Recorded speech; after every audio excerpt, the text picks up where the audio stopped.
of Cajun Cardboard coming at you from the great state of Louisiana. It is Monday, November 7th, and I am back in town. I went to the Dallas Card Show, my second card show ever. My first one was the Atlantic City National this past July.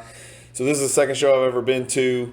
I've heard great things about the Dallas Card Show. Just kind of wanted to do a quick little video recapping my experience and what I did there and what I thought was great, what I thought was bad. I'll show you a little clip of the cards that I picked up while I was there. Again, I drove over there from Baton Rouge, Louisiana to Dallas about 7 hours, 7.5 hours, depending on how many times you stop. I had a last minute change of plans. My son's birthday was this weekend. He turned 22. Cajun Jr., I call him on the channel. He had a birthday this weekend and changed his mind and decided not to spend it with Dad in Dallas. And so my wife, Mrs. Cajun Cardboard, jumped in the car and came over with me. So we left Thursday early morning and arrived relatively early, chilled out at the hotel. I did buy 2 VIP passes so I could get in a little bit early Friday morning. And I didn't realize that the VIP passes didn't get you in until I think noon on Friday. And so I reached out to my good friend at NOLA Collects, Brad from New Orleans, who's a dealer. He goes to every single Dallas show, and he's one of a group of guys from New Orleans that come over for every single show in Dallas. I think they're quarterly now. Anyway, he had an extra dealer pass, and so he got me in early. So I got in Friday around maybe 10 o'clock. And I literally walked the floor of the main room only from, let's say, 10 o'clock all the way until maybe 5 o'clock, something like that. So then I had lunch in between, and I'll tell you about that too. But I had lunch in between. So it took me about 6 hours to get through the entire showroom floor. I have no idea how many tables. But being the OCD, dork, nerd, detailed guy that I am, I decided to snake my way through it just to make sure I hit every single table. I didn't miss anything. I say it took me about 5.5, maybe 5-6 hours, something like that, to get through just the main room. There was 2 other teeny tiny rooms. There was some tables set up kind of in the main foyer, kind of an overspill. And then there was another, I'll call it a medium-sized room, which was about 1/4 of the size, if I had to guess, of the big room.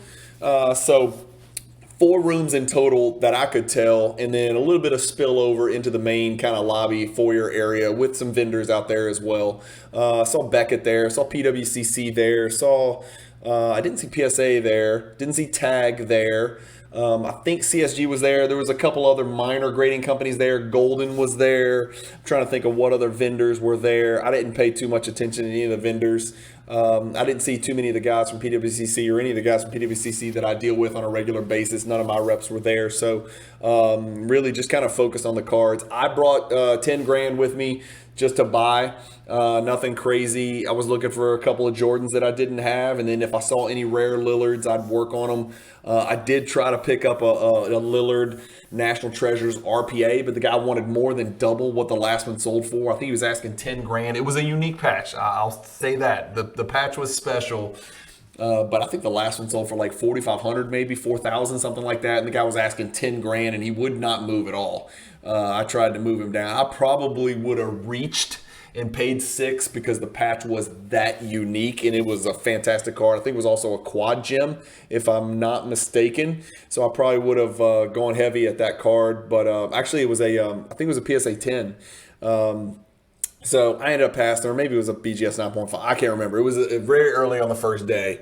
But missed out on that. I didn't see a lot of humongous Jordan cards there.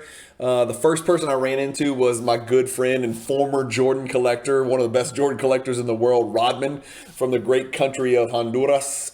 We actually ran into each other at the Starbucks before I went to the show on Friday. So I got to chat with Rodman. It's the first time I'd gotten to chat with him for an extended duration in person. We did see each other in Atlantic City and got to talk at actually a cigar night for Luka Nation Network that Cajun Andrew put on at the Hard Rock Cafe. So I hadn't met Rodman before, but I got to talk with him and my wife at the Starbucks while we were getting coffee.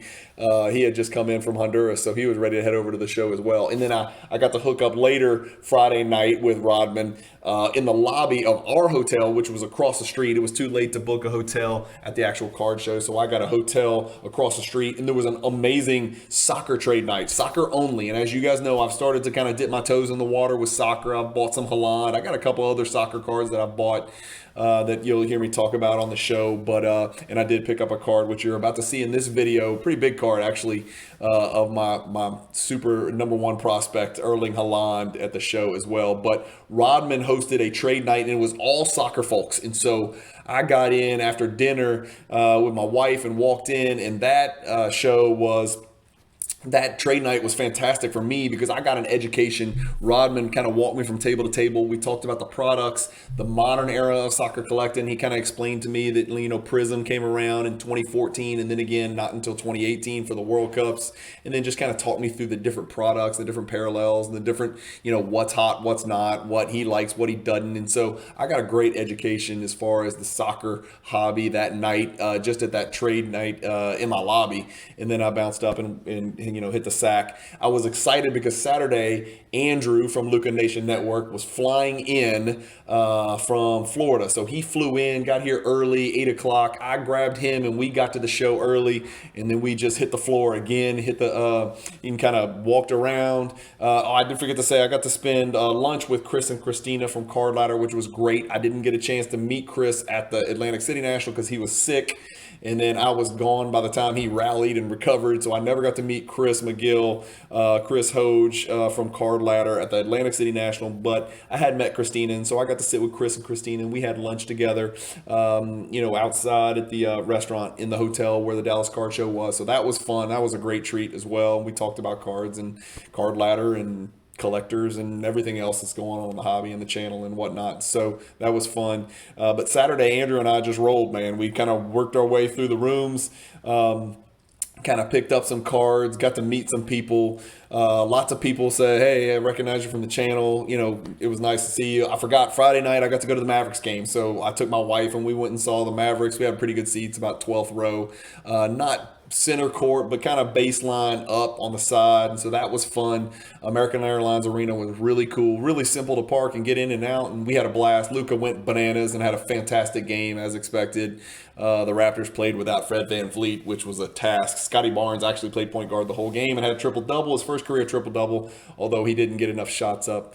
But that was fun as well. Picked up some gear for my kids, you know, got them some Dallas Mavericks t-shirts and a hoodie and whatnot, and brought that back for my kids. And then Saturday, you know, Andrew actually, we had a buddy who had a couple of empty cases. So Andrew actually did bring some cards in. And so he set up and just kind of acted as a dealer for maybe 3 or 4 hours. I had to bounce, and my wife and I went to church Saturday afternoon mass because we weren't gonna be able to go Sunday because my kid had a soccer game. And so after church, came back, picked up Andrew, took him to dinner, got to know Andrew a lot more. It's the first time he and I had really got a chance to meet in person again. I saw him at cigar night, but 30 seconds in and out, shake hands, hey, introduce yourself. And so we've been, you know, obviously talking a lot since my kind of transition over to the Luka Nation Network. And so Andrew and I got to spend pretty much the whole day Saturday together, which was really good. Really like him a lot and had a good time kind of talking cards with him and talking hobby with him, and had fun at dinner. And then that night went back over to the hotel. This was Saturday night again, went back over for that, what was supposed to be a humongous trade night. And it was a humongous trade night. We walked in and the lights are out. Dropped my wife off at the hotels. I was going to go kill a couple hours at trade night that night and then come back and hit the sack. But when we walked in, the lights had gone out. And so there's people with glow sticks. The lights are literally, there's a generator running a little bit of light. So it wasn't like pitch black, right? Like a horror movie, but you couldn't see half the cards. People had glow sticks and phone flashlights, but it was miserable. And so I just kind of wandered around a little bit. One of the, that medium-sized room did have auxiliary lighting, apparently, with a generator or something. I think a transformer blew down the block or something like that. But I got to go to that medium room, and we kind of walked around in there. I picked up a little bit of wax. This was my last couple minutes at the card show, was the trade night Saturday night, because I had to roll out early Sunday to get back to Baton Rouge for my kids' soccer schedule.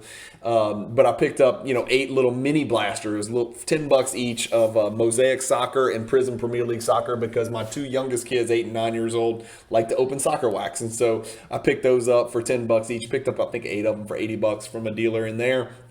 But the trade night looked awesome. I wish I had a little bit more time to spend there. But I'll be honest with you guys, I can only go so long. Like at some point, and after spending, 5-6 hours Friday, maybe 4 or 5 more hours on Saturday, every card just looked alike. And it was at the point where I kind of had exhausted my budget. I spent right at the 10K that I kind of budgeted. And I could have dipped into PayPal for some more, but I was at the point where I was like, man, every card looks the same. I didn't even really know what I was looking for. It's crazy how big card shows like the National and like Dallas can kind of get to the point where you are mentally exhausted, right? Physically, yeah, you get sore, your knees hurt, your back hurts, especially when you're old like me from walking around. But like mentally, it's like, shit, I'm walking by, and this is, look, remember, I'm skipping every vintage table. I don't look at anything vintage. I'm just not into that.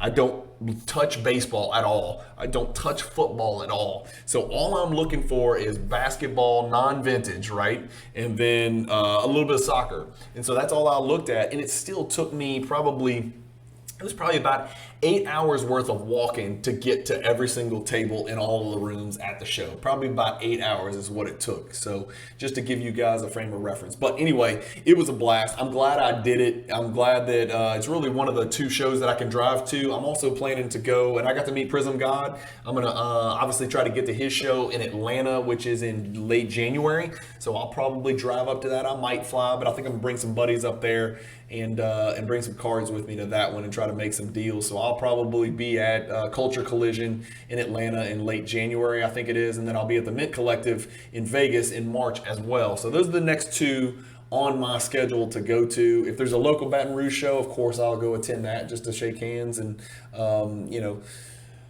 kind of make an appearance there and talk through, talk with some of my guys here that are local that I've come to become friends with. So that's about it. Check out, these are the cards that I picked up. Again, it's nothing crazy, super exciting. Some of these were investment pieces. Some of these are PC, and they fill some gaps in my Jordan collection. So I was really happy. 2 of the cards especially, I was really happy to pick up. So stay tuned and watch these cards. And as always, I appreciate you guys watching. But check out these cards that I picked up. Let me know what you think in the comments below. And look, if you haven't subscribed, do me a favor. It really helps my channel grow, and it helps me with YouTube as far as getting the channel out there and getting more eyes on it so I can try to start monetizing this thing. Again, you got my pledge. I'm never putting commercials in the middle of a video. I can't stand that crap. It drives me nuts. I hate it. A lot of the stuff that I watch have commercials in the middle for Tampax and Viagra and crap like that. I'm like, I don't want to see all this crap, but I might, partner with someone and have sponsors at the beginning and the ends of my video so it's less intrusive for you guys, the viewer. I can't do that unless the channel grows. I just don't have enough viewers, and so it helps me when you hit the subscribe button. It helps me when you hit the like button. It helps me when you comment, and it helps me when you hit the bell icon for notifications so you know when new videos drop, either here on this Cajun Cardboard channel or on the Luka Nation Network. Subscribe to both if you don't mind. Hit the bell for both so you get notifications of when my stuff drops. I always appreciate you guys watching. Here's the cards I picked up, and as always, keep collecting. Stay positive in the hobby, and peace, y'all.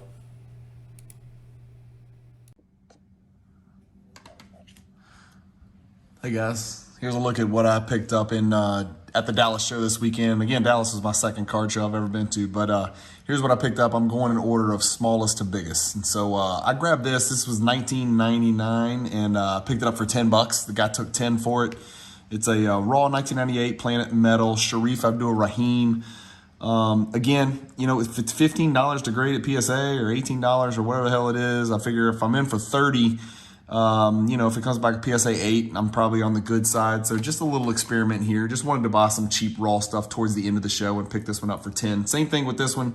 He had it at 100 and I got it for 40. It might have been 45 actually. But a 2013 purple die cut Lillard. These are serial numbered to 49. These actually grade pretty well. Again, just wanted to, when I see a 2013 Lillard raw and I can get it for $40, I'll probably just grab it no matter what color it was, to be honest with you. Cool to get the purple die cut just to take a swing at it. Another raw one that I picked up. I really don't know why I picked this one up. It was $100. The comps look good. I think PSA 9s are like $120 maybe. I might be wrong about that, but I figured, what the hell, if it gets a 10, it's a nice flip. And if it gets a 9, I'm probably about, paying about what it's worth when I include grading and shipping and insurance and all that crap. So I thought it was a cool looking card, cool looking picture of Anthony Edwards. I don't own an Anthony Edwards card until now. So this is the only Anthony Edwards card that I own. Pretty decent centering, probably a 9, but a chance at a 10. This is the first card I bought on Friday when I was at the show. You know how I feel about 2013 Prism. I talk about it all the time. I don't collect Duncan. I have no intention of keeping this forever. I just felt like $100 seemed too cheap. And so it was $100 for a PSA 10. I think it's like a pop 2 or 3 or something like that. But decided to pick it up, probably try to move that one and sell that one. That was a pretty easy decision there. $100 for a PSA 10 blue Duncan from 2013. This is the first card that, this is the second card that I bought and that I was very excited about. This is the 1992 Upper Deck Award winners AW9 PSA 10. I think there's an AW1, AW4, and an AW9. It's got a little streak here on the slab. I could probably get that fixed. I don't know if it's coming off with a little spit or not.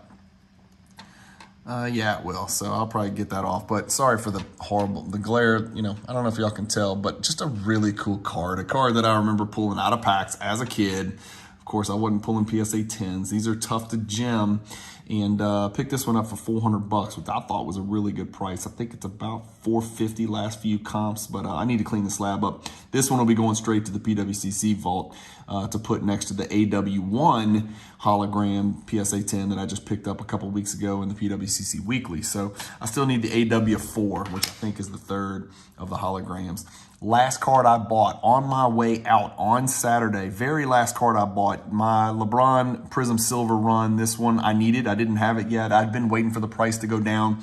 And I think I got this one for $400 on the nose, which felt like a good price to me. Again, I get it. It's not a $400 card, but that's what the comps say right now. And I needed this one for my silver run. So I've got PSA 10s.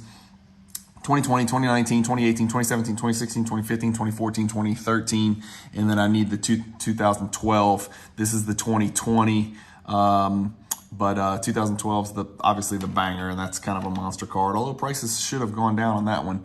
A card that I picked up in the auxiliary room at the Dallas Card Show, so not the big room, but the next biggest room, which was about a third of this, maybe a fourth of the size of the big room.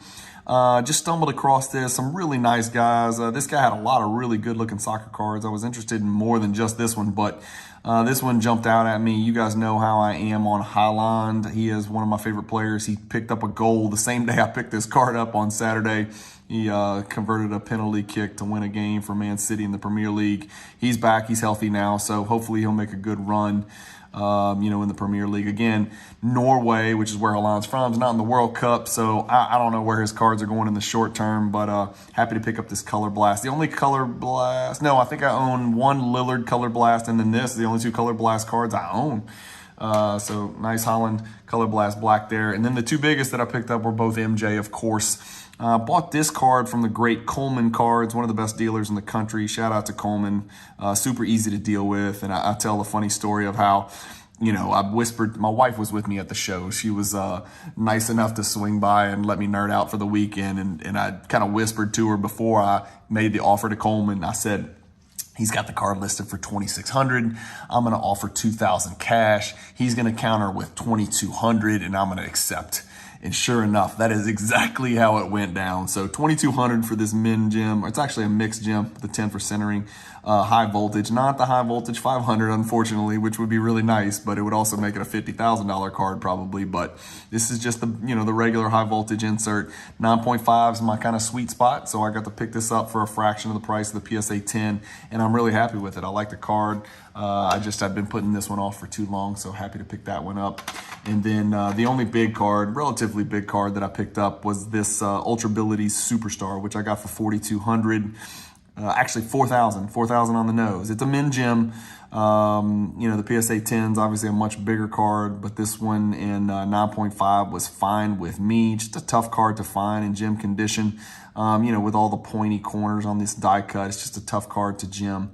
Again, from 1997 Ultra, so that gives me the starter, the all-star, and the superstar. So I got all three of them. The starter and the all-star I have in PSA 10, and this Ultrability Superstar is in 9.5. So A little bit of a struggle with that OCD, but maybe I'll pick up the PSA 10 so I can go 10, 10, 10 and then post a picture. That is sort of what I do when I collect. But the 9.5 was a pretty good price, pretty good deal, and really nice dealers. I really had a good time at the Dallas show, and I'm sure I'll talk about it more in this video. But that's it. Those are the only cards I picked up at the Dallas show. As I said in the intro, I brought 10 grand with me. I did not bring any slabs. I should have. I blew it. I had a bunch of Anthony Simon stuff that probably would have sold well, but I didn't bring it with me. Wish I had, because I could have done a little bit more damage. Anyway,